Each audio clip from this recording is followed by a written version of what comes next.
Законите во оваа држава се јасни какви и да се.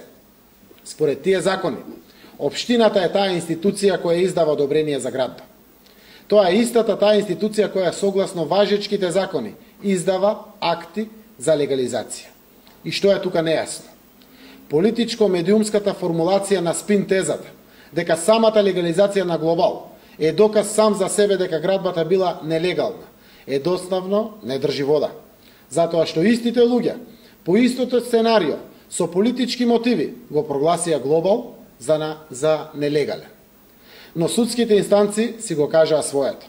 Уште пред 4 години најпрвен управниот, па потоа и Врховниот суд потврдија дека Агенцијата за катастар на недвижности е должна да го запише Глобал во катастарската документација. Еве ви е таа пресуда на Врховниот суд и ќе биде доставена да ја снимате сите медиуми. Овде се и сите пресуди од Основниот суд Струмица и Апелациониот суд Штип, кои што потврдуваат дека немало денационализација на предметното земјиште. Но и покрај ваквата пресуда, Агенцијата за катастар не го впиша одобрението за градба на Глобал со изговор дека имало претходно нерешено прашање, а тоа е дека имало денационализација на земјиштето на кое е изграден Глобал. Оваа година пред изборите, поради тоа што калкулираа дека може да се променат работите во власта, решија да го впишат актот за легализација на Глобал во Агенцијата за катастар и со тоа несмасно, невнимателно и несвесно потврдија дека денационализација на земјиштето не постои. Напоменувам дека според законот, ако на предметно земјиште има денационализација, не може да се впише во катастар ниту одобрение за градба, ниту акт за легализација.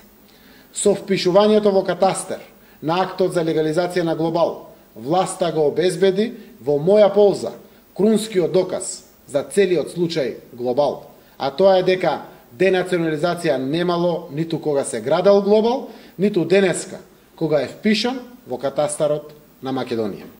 Порано или покасно, вистината секогаш излегува на површина. И кога тогаш, за секое зло, па и за ова, следува одговорност. Да подсетам на самиот крај за целата струмичка, но и македонска јавност. Проектот Глобал е проект на јавно-приватно партнерство без ниту еден денар потрошени општински пари. 12 милиони евра за изградба на Глобал се инвестирани целосно од приватните партнери на општината за овој проект. За 8 милиони евра имале продадено деловен простор тие приватни компании кои го инвестирале проектот Глобал, а се истите оние 8 милиони евра кои ги кажува власта како наводен криминал на заев во овој проект.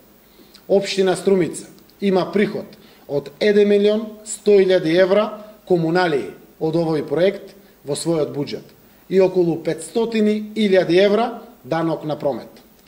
Општината, без ниту еден денар потрошени пари, е собственик на затворениот пазар во Глобал, деловниот простор на делот Глобал и 17% од катната гаража. Во овој проект денеска се вработени и земаат плата повеќе од 400 граѓани на Струмица. Во овој проект е првата катна гаража изградена во Македонија, која има 380 паркинг места, како и најсовремениот затворен пазар во државата. Овој проект е избран од Европската Унија како најдобра пракса за јавно-приватно партнерство и со средства на Европската Унија е промовиран како успешна пракса во многу европски градови. Ви благодарам.